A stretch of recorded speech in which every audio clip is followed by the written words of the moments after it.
We're live.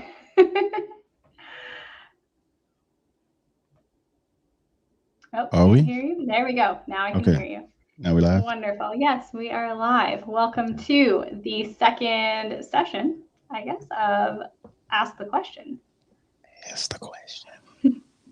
Ask the question. Ask the question. We're going to need an intro for this at some point. You got your tea there? Mm-hmm. We got our teas. Mm-hmm. Mirrored for me, so it feels weird.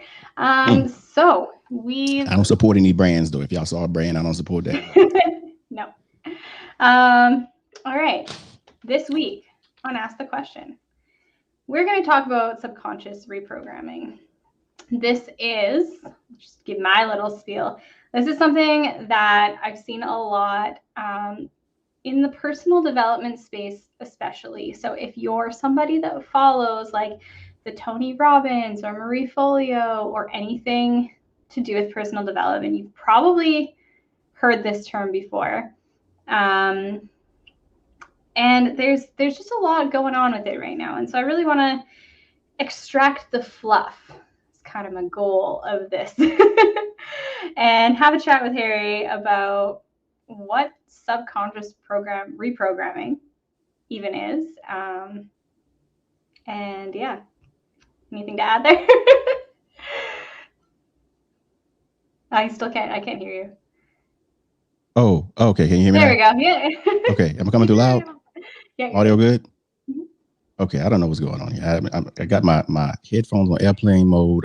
Technology. Is it a full moon? I think the full moon. Does it? No, it's not a full moon for a few more weeks. Well, it is we're in a Scorpio period now, right? Yes, it is. And I am a Scorpio.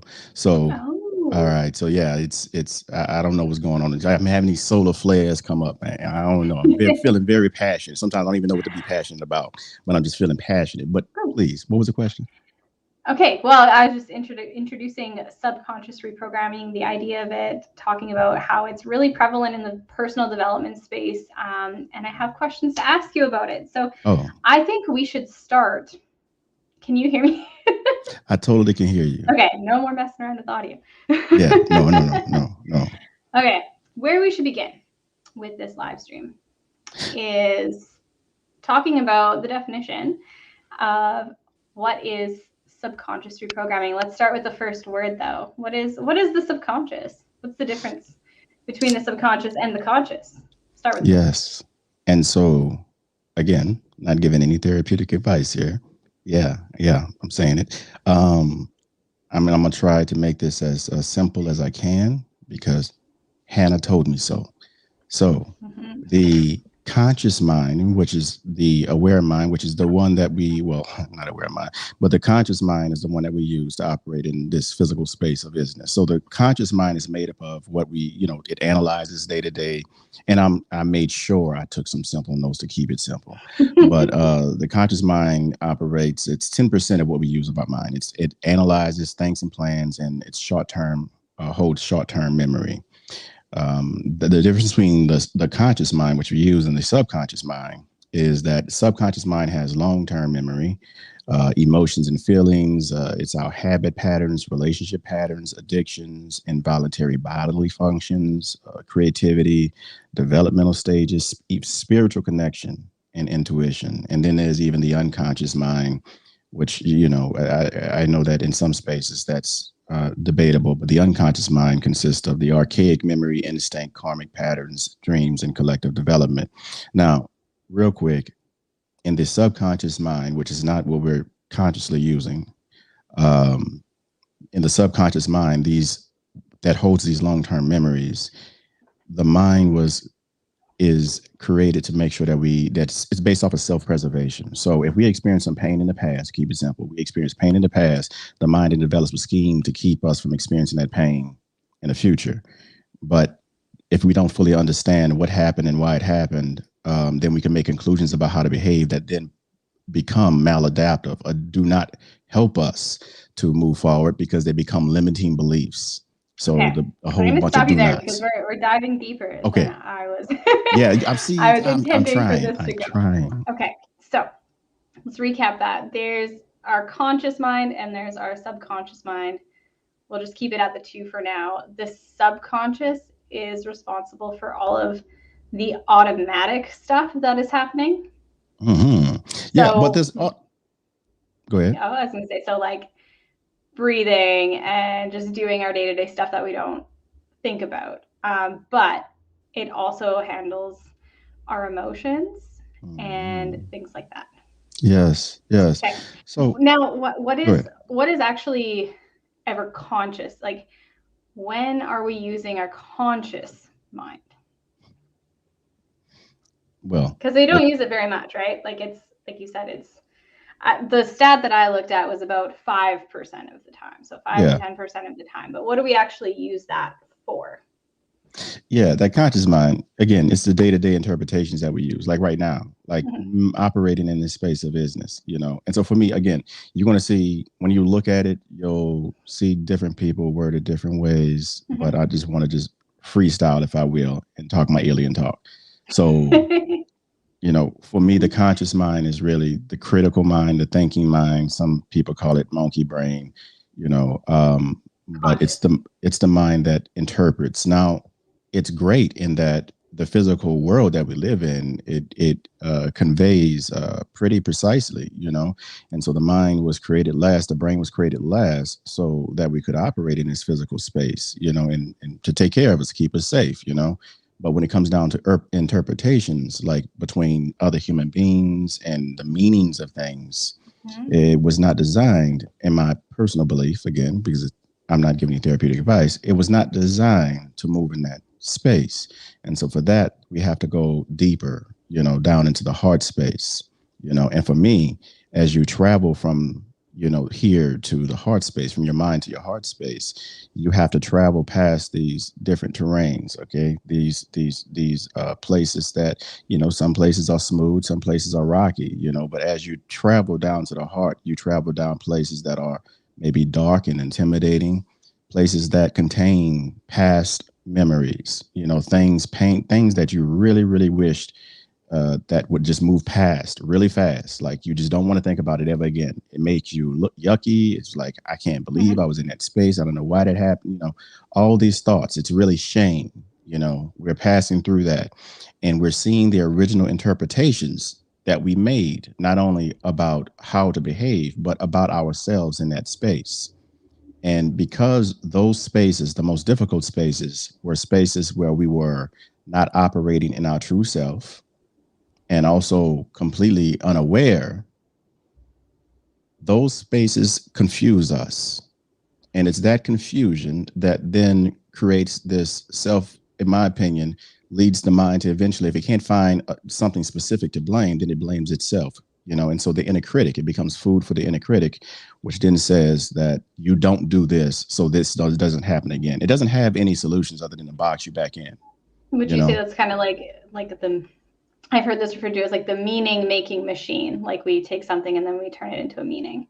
Most certainly. Of what that how that applies to us. Okay. Most certainly. But concepts like, like faith, for example, or hope, these things, this is why this frustrates a lot of people who are like linear thinkers, strictly linear thinkers, because it's like, no, my mind can't do anything with that. And so if the mind can't do anything with it, that's it. That's it. Whatever I can physically see and do, that's what they deal with, if they're only linear, But again, if you allow yourself to be open, not only to what you see, but what it is that you do not see, such as love, for example, what does that look like? What does that sound like? What does that taste like? What is a touch of love? Like, if you open yourself up to the realm that you cannot see, but yet that you experience, and become curious about that space, that's when you get to see the true world, which is the inner world. And you begin to sense that your inner world is being projected outward to the outer world. And it's off of that projection that 95% of the interpreted world is constructed. Okay. Roughly 95%. And again, don't hold me on that. I might be talking out the side of my neck.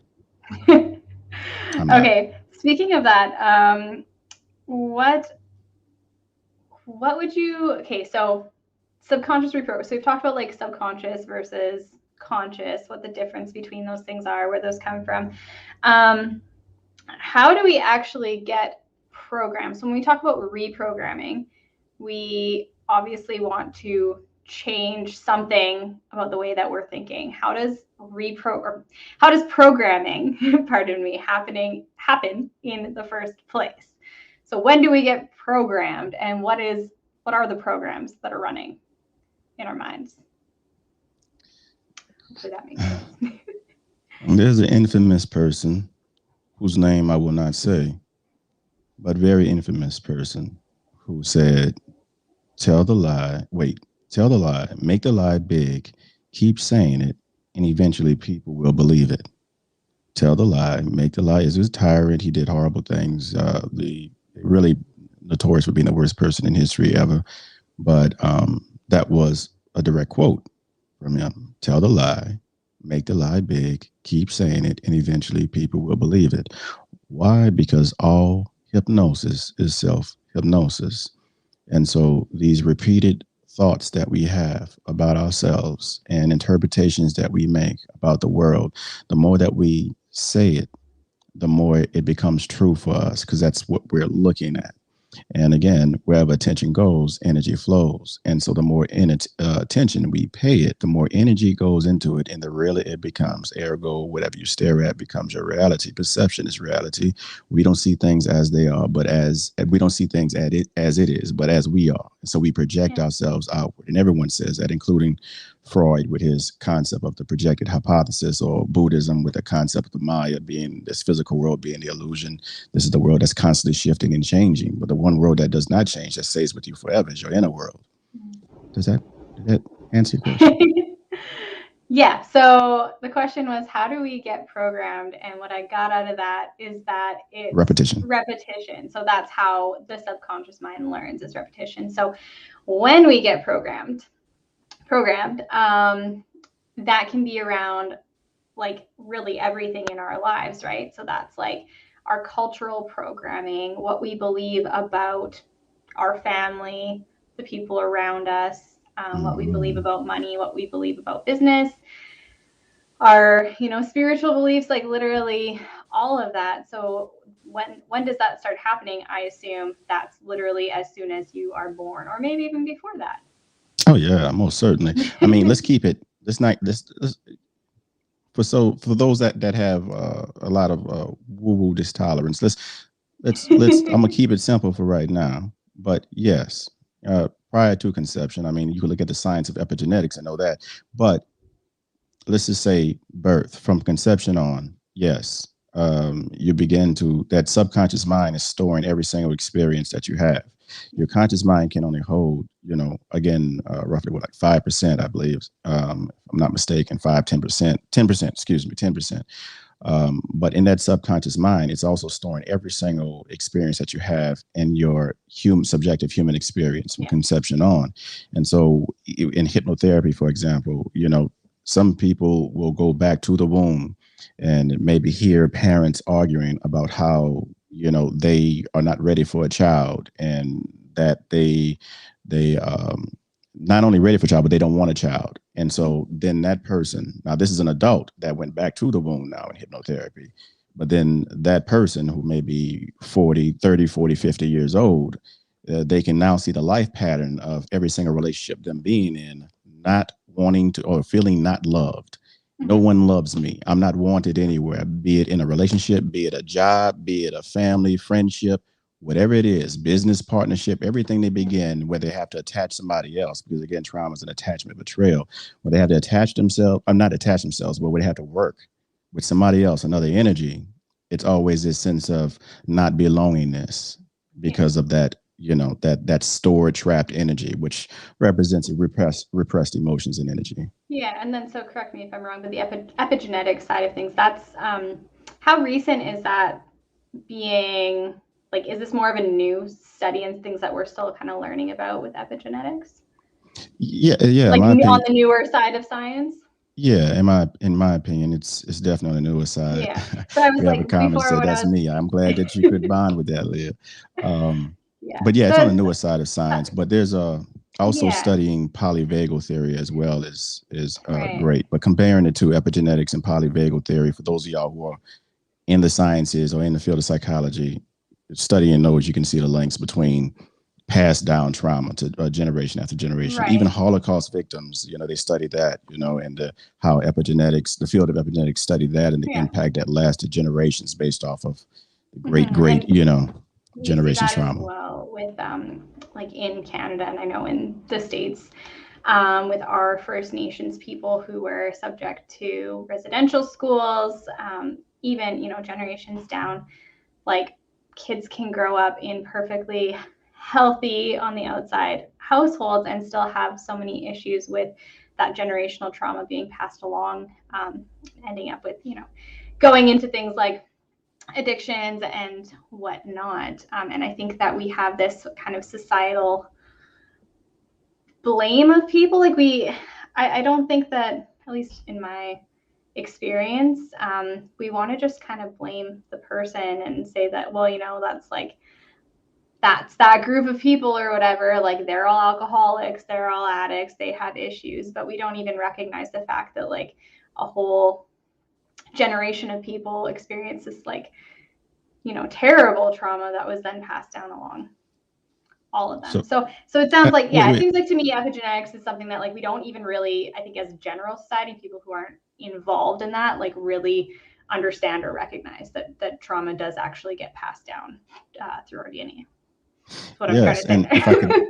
And if I can raise the vibration from the topic of not from the topic, but from the space of isness, the same thing that you said, but raise up the frequency just a little bit. There is this us versus them. There is no such thing as the other, because the other is no more than a different version of oneself. And so when you begin to move in a space of spirituality, you begin to see that oneness that connects everyone. And so now there is no more us versus them. It's me over there. I need to lift me up, because if me over there isn't doing as well as me over here, then that's unevenness, and that's going to cause issues, where there's disharmony like that. So I want me over there to do just as well as me over here, and that's where you move into the realm of spirituality and understanding that you are your brothers, sisters, or whatever, however you identify yourself, you are the other's keeper, and they're no more than a version of yourself, a different version of yourself. Yeah, absolutely. So kind of with back to the topic of the reprogramming thing, we have discussed, just to recap, that we get programmed with our beliefs about literally everything in our lives from in the womb onwards. How much of obviously that happens for a reason. How does it serve us? Like, is this just how, does that question make sense? Like, how does being programmed serve us as humans?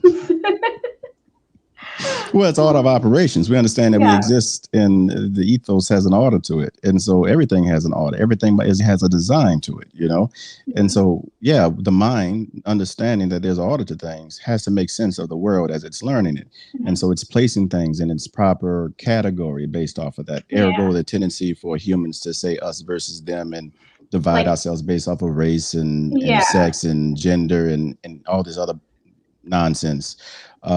It comes from this delusion that we are separate from one another. It's this separateness that causes all of this chaos and pain and suffering in existence and in this existence. And I imagine if we had to categorize and process so much information, like everything that we have consciously, like we would just explode or something.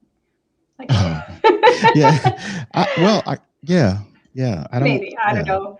I don't know what would happen, but I feel like that would be a lot for a person to take on. So I like to think the closest depiction of what would happen would be the movie Lucy. I really enjoyed that movie. Yeah. You seen Lucy? I have not. Oh my goodness! How do you not see that? Yo, my homegirl is in it. She's not my homegirl, but like I rocks with her. Like, I'll add it to the list. Check it out. Like, Leah says self/tribe preserving. Speak to that. Well, I don't know specifically what Leah was referring to with it, because that's not just what we were just talking about. Like how does it serve us? How does what serve us? I think. See? Programming. Assumptions. We're getting into assumptions here. Assumptions. Oh, me making assumptions about what she is Oh, talking about. how does Because I programming missed. serve us? So the Yeah, yeah, programs yeah. serve us because we have, again, we're developing an art of operations. The mind, it becomes very uncomfortable whenever there's a gap of in information. When it realizes Yeah. that it does not know a thing, it becomes scared, and so it wants to Mm, fill that gap up as quickly as possible. It doesn't matter that whether the thing is right or wrong. It just wants to know something. It has to construct reality with something. So whatever you toss at it, that's what it's going to fill that gap up with at first, which then okay. leads. Oh, sorry, go ahead. No, no, go ahead. So, which then leads to your earlier point about where does it come from? It comes from childhood. Again, it's a natural order of human beings first to love, and then we look at this beautiful infant, this beautiful baby, this extension of who we are, and say we will never let any harm come to this, and it's just the greatest, beautiful, best part of me, so on and so forth. And I'm gonna make sure that nothing ever happens to him. And then comes the fear, and so then based off of fear, we operate out of a space of fear, calling it love, but it's a pseudo love. It's based off of fear. And so we tell our children, step on a crack, break your mama's back, don't go over there, your ears will fall off, stuff like that, using fear tactics in order to protect our children. But all we're doing is indoctrinating them with the spirit of fear. And so with this Mm-hmm. fear, we begin to develop certain beliefs because the mind is taking that information and then constructing reality based off of that. Again, we don't see things as it is, but as we are. And so this becomes who we are, these limiting beliefs that have been protected on to us by our caregivers who love us first. And then because they love us, they then inject that love with fear, which then poisons the entire well. And so they feed us a bunch of limiting beliefs. And then we begin to believe ourselves that because whatever you stare at becomes your reality, right? And perception is reality. And so we stare at these limiting beliefs long enough and live in that space long enough to where most certainly this is true. But if you look at the definition of a belief, it means that it is regarded as truth, but it does not need any factual basis. So these become the beliefs that we adopt about ourselves, these limiting beliefs. Perfect. Okay. Perfect. Was that perfect? Yeah, no, it's good. Also, I was just smiling because it really lines up with a comment from Leah as well. Protecting children so we create tribe boundaries. Yeah. Yeah. Exactly. Thank you. Yeah. Yeah. Okay. These boundaries to separate, right? Yes. Yeah, exactly. Okay. Why? I'm looking at my notes and my questions. So, please look at your notes. Ask the I question. wrote a lot of questions down for Ask the Question. So, okay, let's go with this one. Can you talk to your subconscious mind? You're talking to it right now. Like, okay. Which is the subconscious mind the voice? Okay, so like as you're going through your day, I'm someone who is like constantly hearing chatter in my head. It's like, you got to go pick this up and then do the dishes. And then here's the next client that you got to work on. And it's a weird dream that you had last night. And da, da, da. Like, what is that voice? Is that the subconscious voice? Is that... that's that monkey mind. No, that's Okay, that I was voice going trying to to say, who figure am things. I talking to? Who's Yeah, that's talking to that me? yeah, the mind, the monkey mind, which we use, to move about and make interpretations and understand how to order our day. That monkey mind, it most certainly has thousands of thoughts throughout the day, and it's our we have to be deliberate, be disciplined rather. That's why those who are walking that path, they know that you have to be disciplined. You have to be disciplined about where you place your awareness, or rather, what thought you decide to attach yourself to, because it's that thought that's going to get, that you're going to ride. And so if you try to attach yourself to every single thought that your mind has throughout the day, you will go insane, because it's too many crazy thoughts, and that's for all of us. A lot of crazy thoughts. That's for all of us. So the wise, the choice of wisdom is to discern which thoughts will help you to move in a values-based space and help you accomplish your goals throughout the day. That's the thoughts that you give attention to, or that you give your energy to, and you stare at, so that becomes more of your reality. Yeah. So in The Voice of Knowledge, the Don Miguel Ruiz book that I keep talking about, because it's like the same but different. Same difference. He refers to that voice as the voice of knowledge. And so the knowledge is just it's the programming, right? It's all of these things, all of these beliefs and things that just like we've decided that are true. Like we said, the definition of a belief, it's what we've chosen to be true. It's the decision that we made. But the voice of knowledge really can stop us, but like it doesn't always serve us in going the direction that we want to go. Hence, like having that awareness of what am I listening to? What am I choosing to entertain? And then, like you said, going kind of in the direction of your values, or where, as he puts it, like the story that you want to create. You're the author of your story. So choosing to become the author as opposed to just like, I'm just part of this story and life is happening to me. This is like what I said when I had a nonprofit, and one of the models that I said is it's that we seek to move people from the passenger seat to the driver's seat of their destiny. And again, it ties into everything I say about ignorance and freedom cannot coexist, because it's about living an authentic life, a life true to oneself, And so in order to do that, you have to shed yourself you have to shed what is inherited to you, what you've inherited based off of these fears, and move back into that space of what lights you up. You got to live in your truth. You have to move back into that space of what is inherent to you, what you find naturally beautiful, exciting, fun, these things. That's what's inherent. That's the true you. This other space of trying to protect yourself, that's the monkey mind, and if you keep on feeding that, which feeds off of doubt and fear, if you feed that, then that becomes a giant, and you become smaller, and you believe yourself to be much smaller than what it is that you see in the outside world. But if you feed your faith, your doubt starves to death. So then you look at your truth, and you feed your truth, and you continue to move into that space until that's really the only thing that's really true for you. And you understand that there are other perceptions and realities that people exist in, and you honor that, but you understand that they don't threaten you either.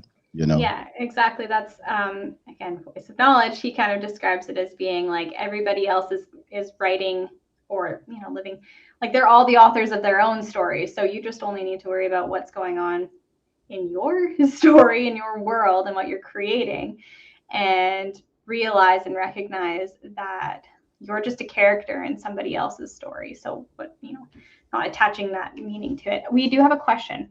Leah has asked the question. Yes. Do men do this better since they are wired differently, or is it mental traits? Now, I want to clarify, do what better? Because this was a couple minutes ago. So do you mean, like, is it the monkey mind thing that we were talking about? Let us know. Do men do what better? We'll find out. P standing up. I had a lot of practice. I'm saying whatever you do is a practice. What are you Self chatter? Yeah. Okay. Yeah. So yeah, do they turn off the chatter easier? Is that because they're men? Is it a mental trait? Hell no. I don't think so. So this is just my own personal opinion. I don't think there's any separation there. I think that when we're talking about the mind, regardless of what, of course, there are certain physiological processes that are different amongst gender, sex, but when we're talking about those higher operations of the mind and dealing with fears and insecurities, for me, and again, I'm not giving any advice here, but in my practice, what I've noticed is that regardless of it's a man or woman, or non-binary, like no matter who comes through that door, it's the same. It's the same hardware. I mean, the same software, rather. It's the same software. Like I'm seeing the same fears. So I can't really. It may be scientifically, maybe there's something in the research that says that we're wired differently and we're able to stop chatter better or not. Yeah. But I don't know. I see a lot of anxious men, and it's just that men typically choose not to express it and may use like addictions such as alcohol or anger, typically frustration, anger, to express that instead of just saying what's really going on inside of them. But I see the same levels of chatter. Yeah, so I do believe that there is something on it. Leah mentioned, men have like a no thinking box in their head. So we haven't looked at research on this, so we can't really comment too much. I have no idea. But I am aware that there is something where like men just in general, and this is like a sweeping generalization and obviously is not going to apply to every single man. But I believe there is kind of something where like they can just kind of go to this space of like nothing. A lot easier than women tend to do that, because we do tend to analyze. The old book, which is kind of a hilarious read, Men Are From Mars, Women Are From Venus, does talk about these differences. Just in it's more of, I don't want to say like difference in coping. That might be it. I don't want to talk too much more on this, because I mean, I don't know what I'm talking about, but I know there is something to that. That like I can tell you for sure, my partner will be able to just go. Like, he's not sitting there like thinking about a million things or what he needs to do the next day or whatever. It's just like shutting off. Yeah. Well, so there's something there, but I don't know. Can't go too deep on that. Well, if I were to exactly, and if I was to say this, I believe that culture is evolved or developed around one's experience with the physical environment, and since men and women experience their environments differently, that small difference, then that might be the case. But again, when it comes down to even research, I had to say what men were a part of these studies, what cultures were a part of these studies. You know, because maybe if you're only studying one homogenous group, you know, but looking at men and women, then maybe that's just for that group, but then you look at another culture in a different place. So there's a lot. I mean, but I can't really speak to it, you know. We'll have to look that up and see. Yeah. But it is a good question. Yeah, it's a great question.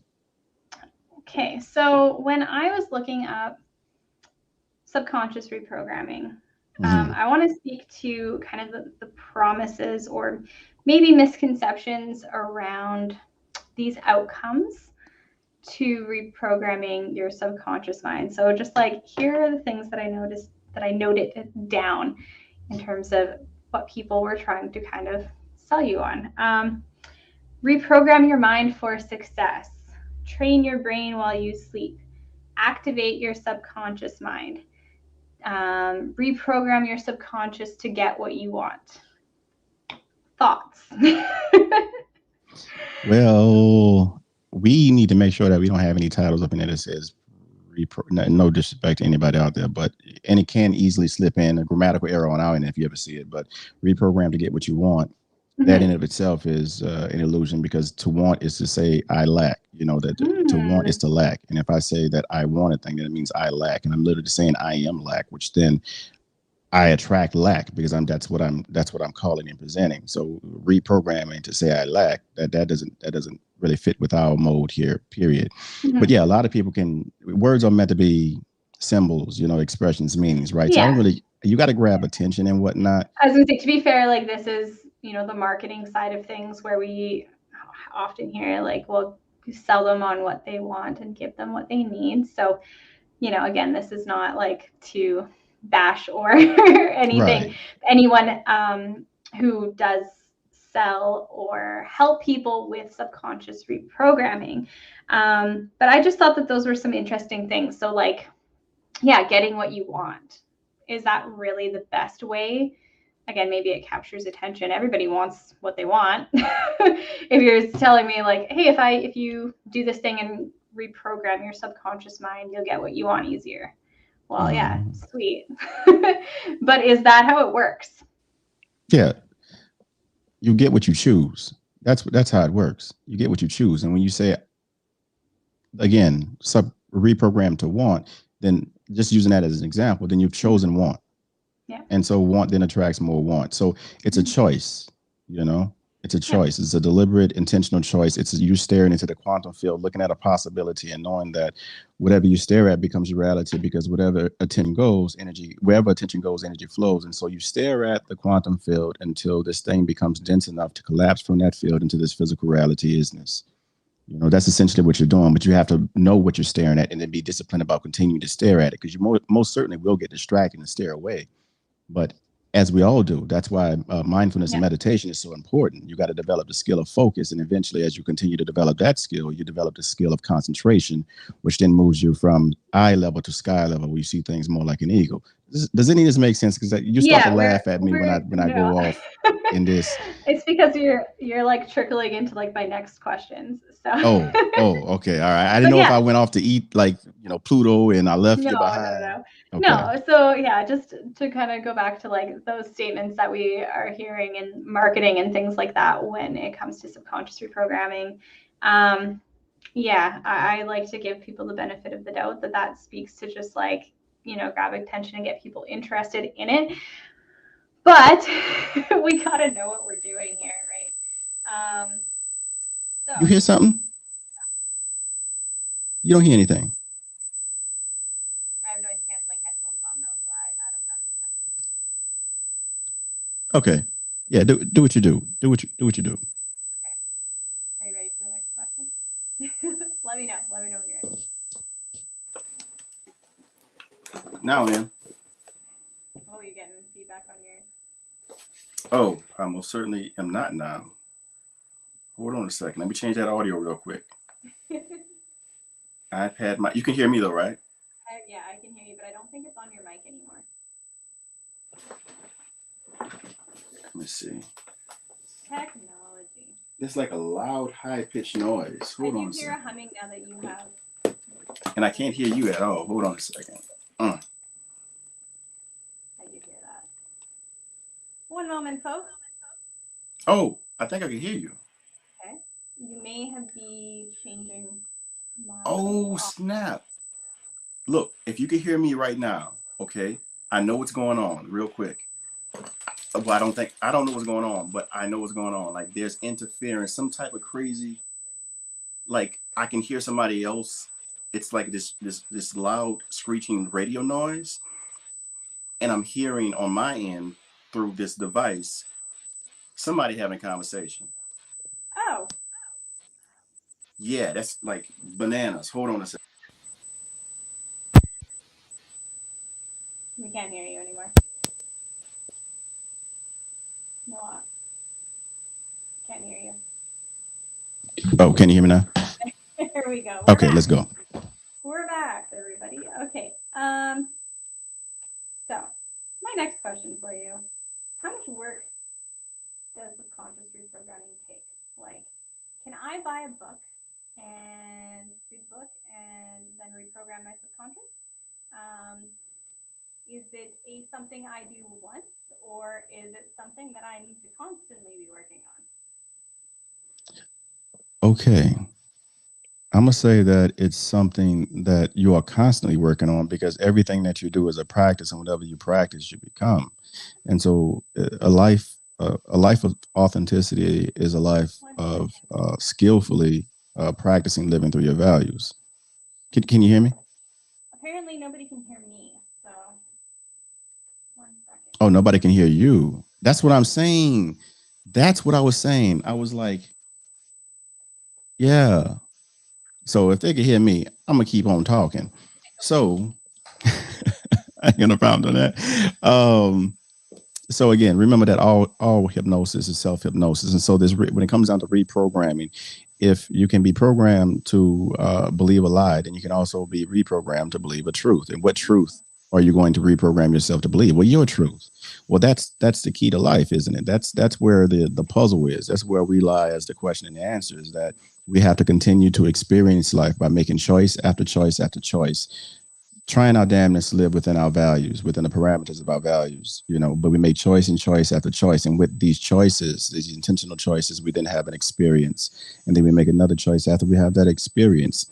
The key is how closely in alignment do these experiences represent our truth, And so when we discover a truth, we just collect more of ourselves and we feel freer. We become more liberated when we have this new truth that we discovered, And so it tells us to move in this direction. Your awareness then expands and you see more possibilities in your life and more possibilities to choose from. And so then you just make another choice. And so the limiting beliefs, the way that you get out of the limiting beliefs, there's like in my hypnotherapy training, one of the things they taught us was like the laws of the mind. So laws for change, So I'm just going to list them, the broad ones: law of belief, law of expectation, law of attraction, law of concentration, law of substitution. There's 12 of them listed here. Law of repetition, law of relaxation, law of action, law of mind-body connection, law of imagination, law of computer programming, and law of reflection. And so you begin to operate under a new subset. When in my practice, I like to say when clients come in is I want to understand your algorithm, because I don't know where the code is at. I don't know how to take out the bad code until I understand your algorithm. And so we understand that we all operate under an algorithm. And the key is to understand where the bad code lies, the code that does not represent who we are inherently, but represents some nonsense that we've inherited based off of limiting beliefs and fears that we've been taught. And so when you identify that based off of studying your algorithm, practicing that introspection, doing the shadow work continually, because it's not just enough to know a truth. You have to know more of that truth. In all of your knowingness, know that there is still more to know. Yes, know what you know, but again, there's more unknown than there is known. There's far more unknown than there is known. And so just like the earth's crust, again, there are layers of us. And so, yeah, know the truth of who you are right now, but know more of that and know that there is more to know.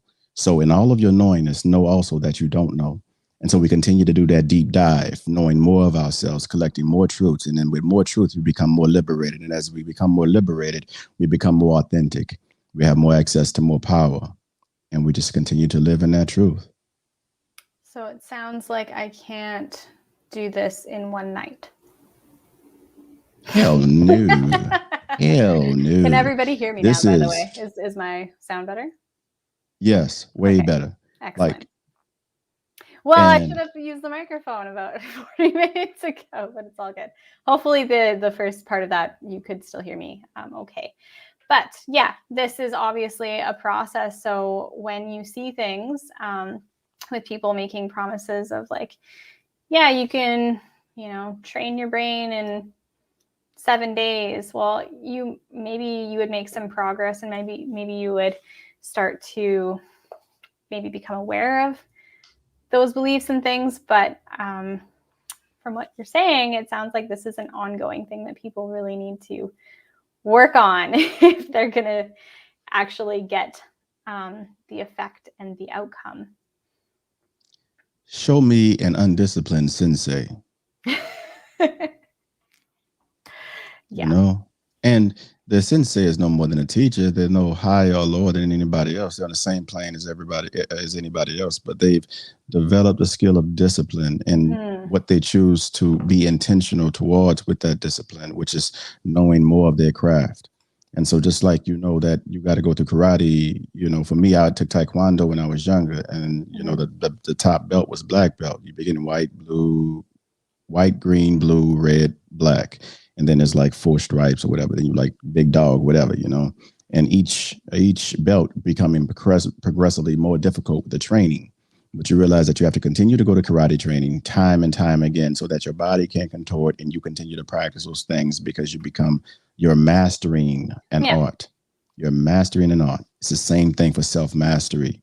You have to continue to master your art. You have to practice being your authentic self. And how can you practice being your authentic self if you don't know who your authentic self is? Which is why that who am I is programmed into our head, so that we continue to go on that journey of discovering our truths. It vexes us. It tortures us to not know that who am I question. And that pain is supposed to lead us to our truth if we don't search for it. In this life, either we get knowledge or we get pain that brings about knowledge. So I'm very intentional about knowing who I am. So I do the shadow work without having that pain show up. But sometimes that pain has to show up. And when that pain show up, I'm going to get some understanding from that pain. And I understand that, so I don't waste my pain. And I'm going to pause. What you got?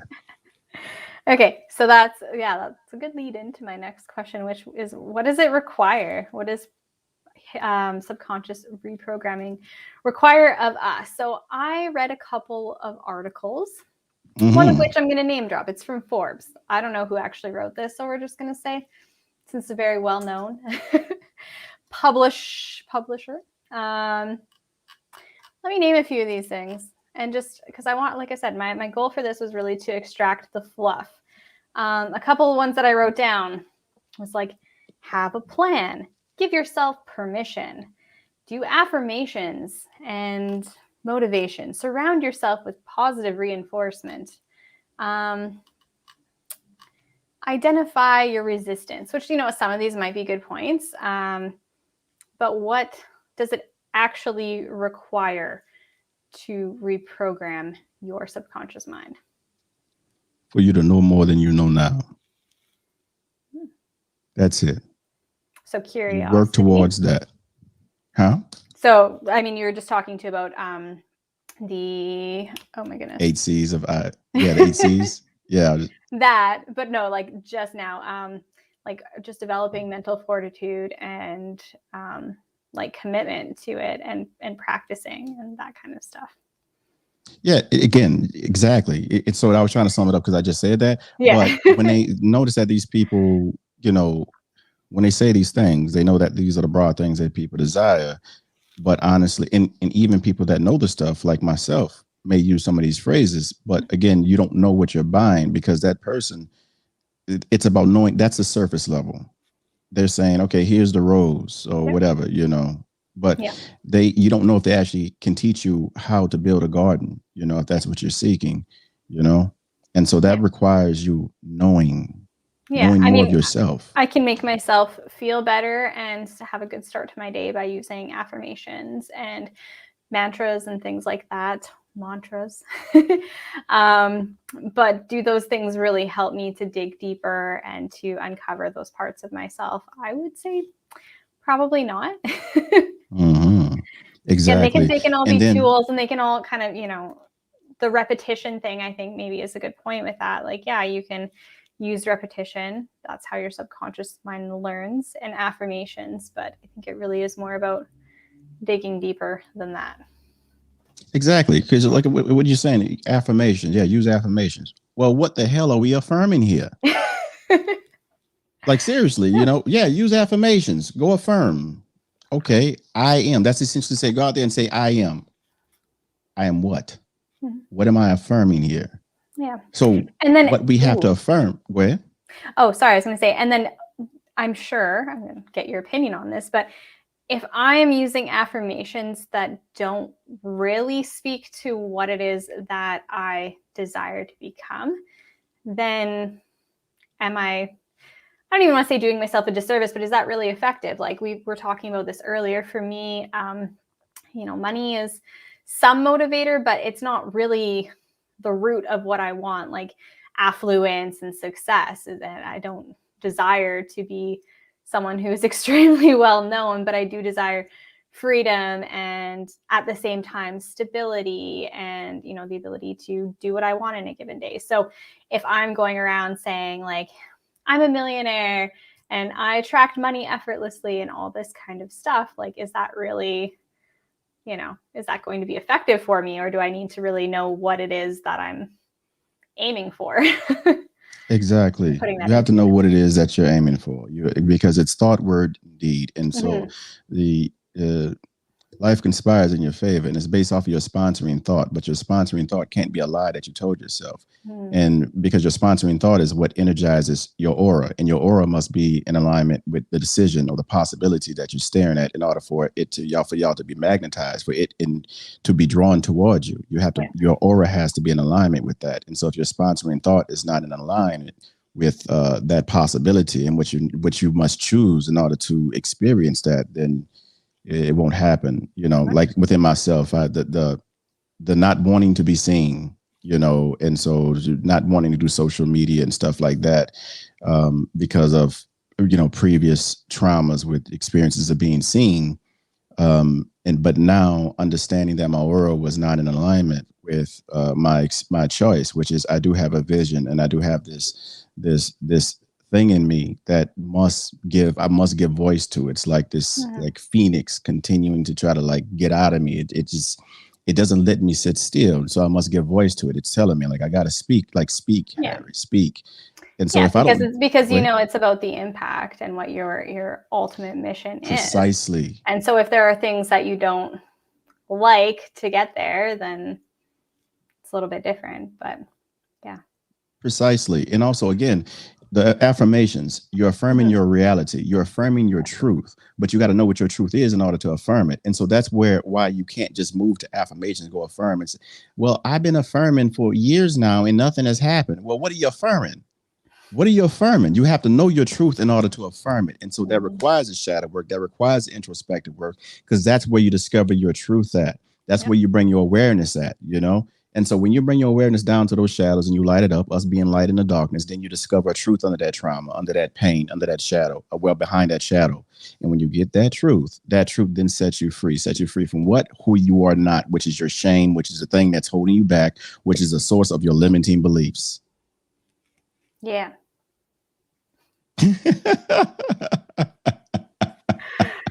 Hey. Yeah.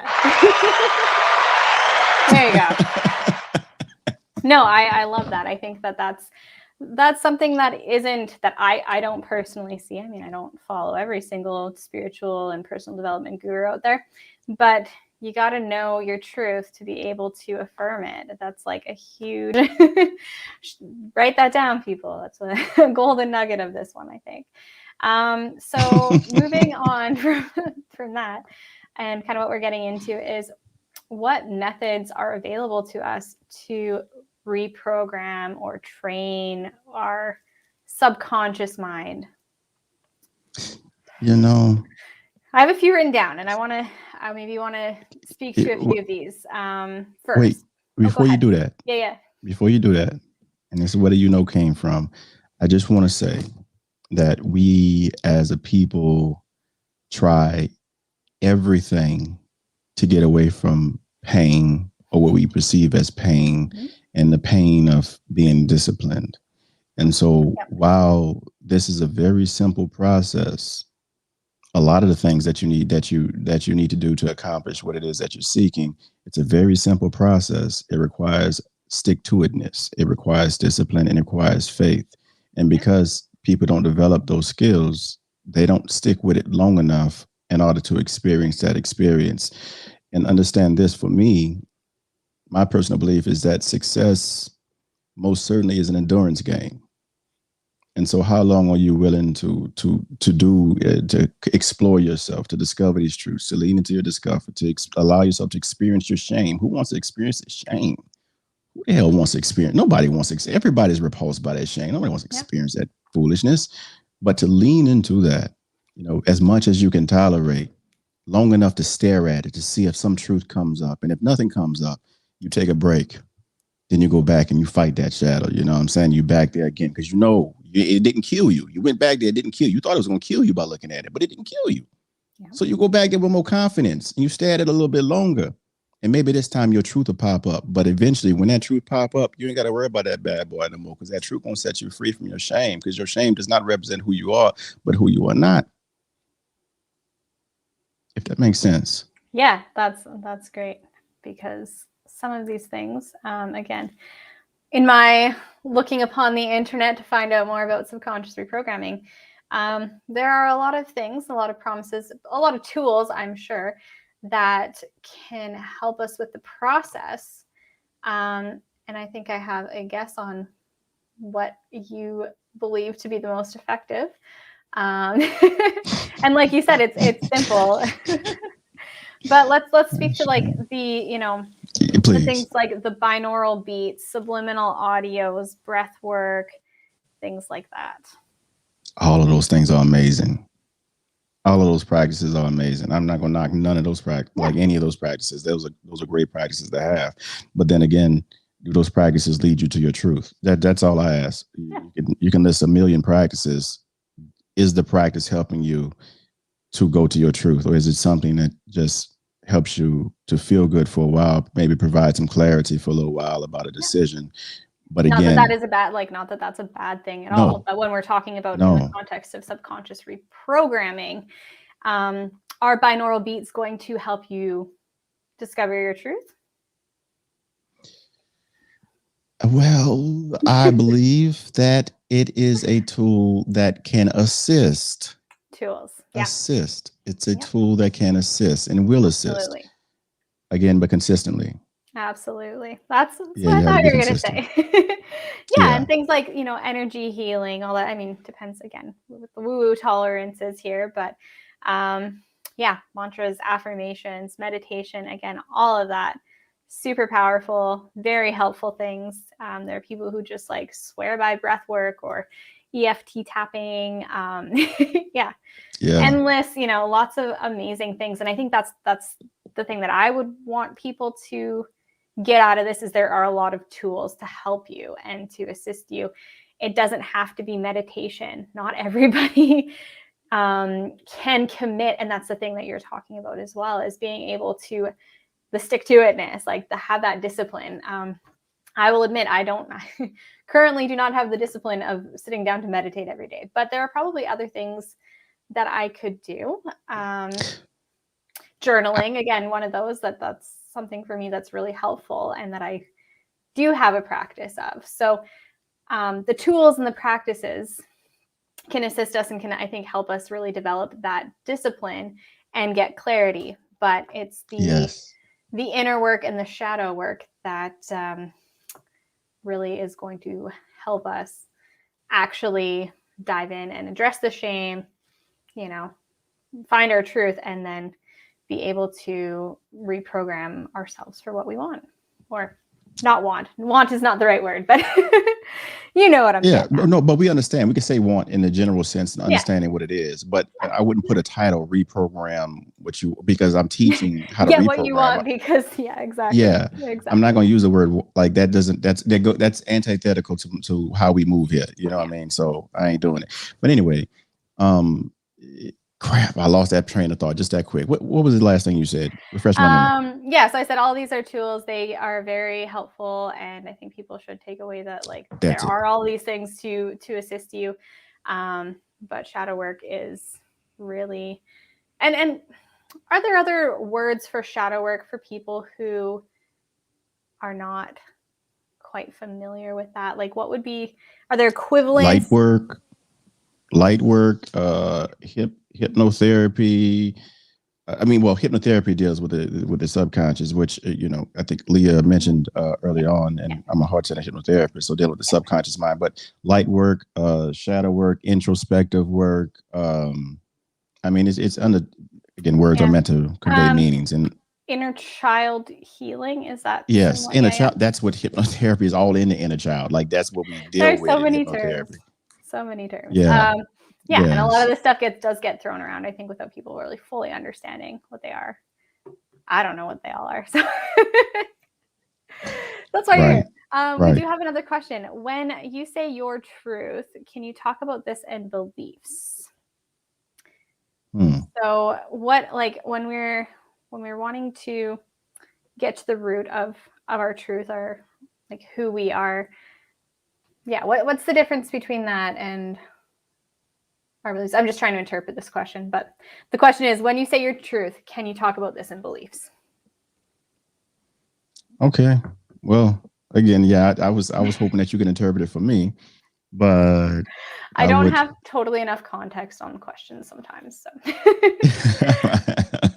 so I do my best. But no. But I will say that our truth is that thing that lights us up. When we know who we are, based on the closest thing that represents who we are in this space of business, in this physical plane, is our values. And how do we know that something represents our value? Usually because we become curious about it and we become interested about it, and it represents something that we like. Typically, you see, it's these likes that then lead us down our path of choosing experiences that are a reflection of our truths.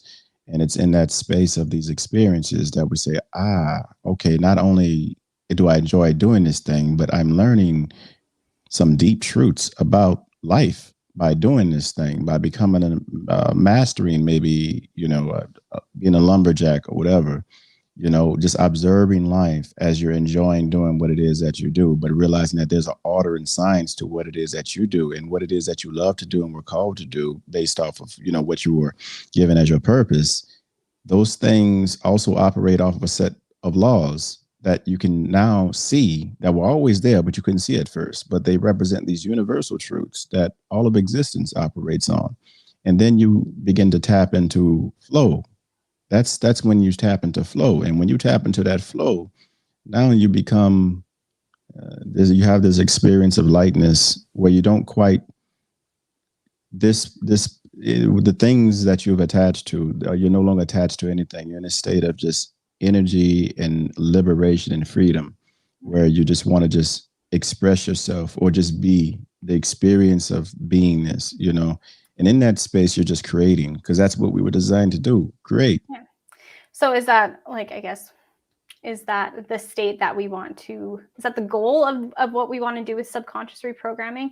Maybe this also kind of relates to the limiting beliefs thing. So like, are we reprogramming our subconscious to remove or overcome limiting beliefs? And then how does that relate to our truth? Well, we overcome limiting beliefs by letting go of beliefs that do not represent our truth. So it's not about overcoming limiting beliefs. That's not the goal. The goal is to move in our truth. Okay. So I think eliminating that limiting hopefully that beliefs. clarifies a little bit better. Yeah. Yeah, yeah. So the goal is not to eliminate per se limiting beliefs, but eliminate anything that gets in the way of you and your truth. And so if So limiting that would be beliefs are more in of the like way, a byproduct of moving and living in your truth. Is that yes, those limiting beliefs then no longer limit you? yeah, yeah, you make, so if I'm afraid, you know, of, if I was attacked when I was young, you know, by a dog, and I developed this phobia of dogs, and but as an adult, I really want a dog, and so I slowly, it's called exposure therapy and therapy, but slowly get acclimated to friendly dogs, you know, with somebody else there, maybe holding a dog or maybe looking at a picture of a dog, but slowly exposing myself to that stimulus until I feel safe again in that presence. And what happens is typically you have to have, the person has so many more positive experiences maybe with the dog. I would have to have so many more positive experiences to recode or rewrite that one feedback loop that I keep falling back into because of this one experience. Because again, we exist within the what Freud calls is the projected hypothesis based off of what we experience. So most of what we see is based off of what we experienced in the past. That experience with the trauma with the dog then produces this predicted hypothesis that more than likely all dogs will attack me, until there's evidence to let the mind know that no, this is not a danger. This is a one-off. This was a rare moment, and then return to safety, you know, and then you can move in that space. So if the goal is to have a dog, then I would have to liberate myself from the fear of all dogs before I can have a dog. So really, if the goal is to live in your truth, then you have to eliminate all of these falsehoods that you continue to lie in, that you continue to live in about yourself. And the only way you can eliminate these lies is by comparing a lie to the truth. And so you must discover your truth to understand the lie that you've been living under so that you can be liberated. What about when we don't know? So, I mean, sometimes I think we can connect things to experiences that we are aware of, but what about like things that we're unaware of? Is that part of the work of shadow work, is like discovering that? Because I'm sure, at least I know for sure that I've had things that have happened in my life that I wouldn't even think of, be consciously aware of, or like have any idea that that affected me in any way. Yeah. Well, again, Carl Jung, until the unconscious becomes conscious, it will direct your life and you will call it fate. When people come to me and I see what trauma has done, trauma has given control over to these ego parts that come to protect us and save us from experiencing that pain again.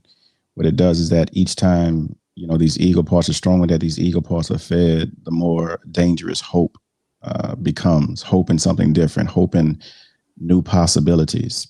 Because a lot of times trauma, especially if you could not escape, you know, if it was a continuing thing, especially with that, and you could not escape it, the mind begins to believe that there's no escape for these supposed physical limitations, you know. And so then we operate in that space again of everything, the world being more real than what's going on inside of us, and us being much smaller than all of these big problems that we see in our lives, you know. But again, doing the shadow work, you begin to see where these limiting beliefs were formed and why they were formed, and that they weren't meant to hurt you, that they were meant to protect you. And they did a good job of protecting you back then. But now you're not that age. Now you're much stronger, you're much wiser, and no two moments are alike. Now it's time for you to choose your true, authentic self and move in that space. You're ready now. You weren't ready then, but you are ready now. Yeah. So we are going to wrap this up right away because we're past an hour now. Just one more comment here. that I want to address, and maybe we can, touch on it. If not, we'll we'll reach out and maybe clarify a little bit more afterwards. But the comment is, part of the challenge is when I don't know what I don't know or have experienced. I look at some people and I don't know what it would be like to feel a loving gaze, have a financial abundance, etc. Logic says one thing the mind can imagine, but the reality is an unknown. Mm-hmm. And so the question is, ask the question for me, Hannah. Well, that was the comment, so I don't know what the, the question specifically. Oh, yeah, definitely. But just speak to that if you can. So let me read it again to process it. Part of the challenge is when I don't know what I don't know or have experience. I look at some people and I don't know what it would be like to feel a loving gaze or financial, abundance, etc. So you must experience the experience in order to experience it. And so it requires you to, if you don't see it there, then you must see what's not there. You must choose to see it there, even though it's not there. So you must see what's not there before it shows up there, and then continue to feed that into yourself. So when it comes down to seeing or knowing what a loving gaze is, know what a loving gaze is when you look in the mirror. If you understand what that loving gaze is, then you'll know exactly what a loving gaze is when you see it in the other, because the other is no more than a reflection of oneself. If you can see a loving gaze in the other, then you most certainly can see a loving gaze, you loving yourself and giving yourself a loving gaze. So again, it's always about the self, and the other is only there to help us understand a deeper truth about who we are. That's why we can identify certain things in the other before we identify it in ourselves. Does that make sense? Yeah. Yeah. And she says, I think I need some sessions with you. All right. So appreciate that. If anyone watching the replay, whether it's on Facebook or on YouTube, has any questions on this topic that we didn't address, just feel free to drop a comment or reach out to our page, and we'll get back to you. We'll answer the question. Harry will answer the question. I don't know anything. I know some things. But yes, we want to encourage you and invite you to ask the question. I think that this was really helpful. And, I think my takeaway from this is I really, the part that resonated with me was that you have to know your truth in order to affirm it. This big one. I like that. And really just looking at who are you learning this stuff from? Really, I think people should be aware that there are multiple tools and modalities and things like that to start this process. But if you want the lasting results and the change and to actually be able to reprogram this, we got to go deeper. So. You know what? Yeah. If you want just to go deeper, we can, you tell me what you want to talk about next week, but the 3 stages of self-mastery that Bruce Lee spoke of, because again, when you were talking about the tools, the way that my mind converts it, because this is the way I understand it, is that you choose the tool is the martial arts. So there's a whole lot of tools. This is the this unconscious. Oh, I've heard this before. Oh, this is the first stage of self-mastery being the natural undisciplined, the second stage being the unnatural discipline. Yeah. That.